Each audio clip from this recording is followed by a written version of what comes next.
கடுகு பொரிஞ்சிச்சு, உளுத்தம் பருப்பு செவந்துச்சு. இப்போது வெங்காயம் போட்டுக்கலாம்.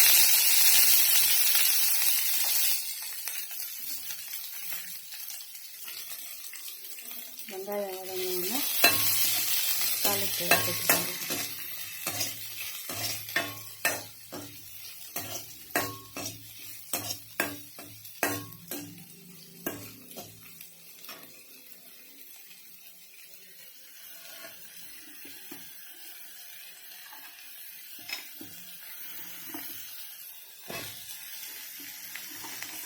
காலிஃப்ளவரில் ஏற்கனவே தண்ணியில் உப்பு போட்டு ஊற வச்சு எடுத்து வச்சுருக்கேன்.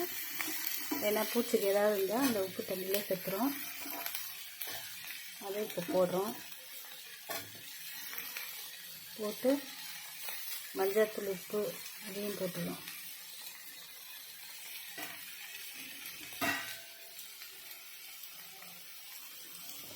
மஞ்சள்தூள் உப்பு சேர்த்து வதக்குறோம்.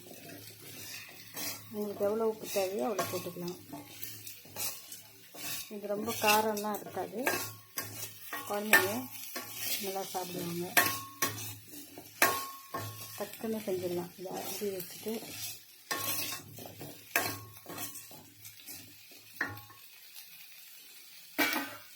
இப்போ தேவையான அளவு தண்ணி சேர்த்துக்கலாம்.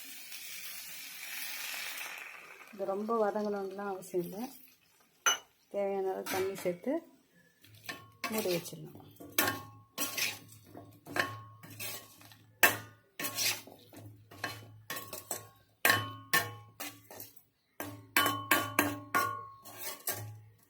ரொம்ப சிம்பிளாக செஞ்சிடலாம். தேங்காய் எதுவுமே தேவையில்லை. டக்குன்னு இப்போ ஒரு நைட்டு வேலை முடிச்சு வரவங்களுக்கு ரொம்ப ஈஸியாக இருக்கும். இதை ஒரு பொரியல் பண்ணி டக்குன்னு சாப்பிட்றலாம். மூடி வச்சுருக்கு. வெந்த உடனே நம்ம இறக்கிடலாம். இப்போ காலிஃப்ளவர் பொரியல் ரெடி ஆகிடுச்சு. இதை நம்ம வேறு பாத்திரத்துக்கு மாற்றிக்கலாம். சுவையான காலிஃப்ளவர் பொரியல் சின்ன குழந்தைங்க ரொம்ப நல்லா விரும்பி சாப்பிடுவாங்க. செஞ்சு பாருங்கள் ஒரு வாட்டி. உங்களுக்கு இந்த வீடியோ பிடிச்சிருந்தால் லைக் பண்ணுங்கள், சப்ஸ்கிரைப் பண்ணுங்கள், ஷேர் பண்ணுங்கள். Thank you very much.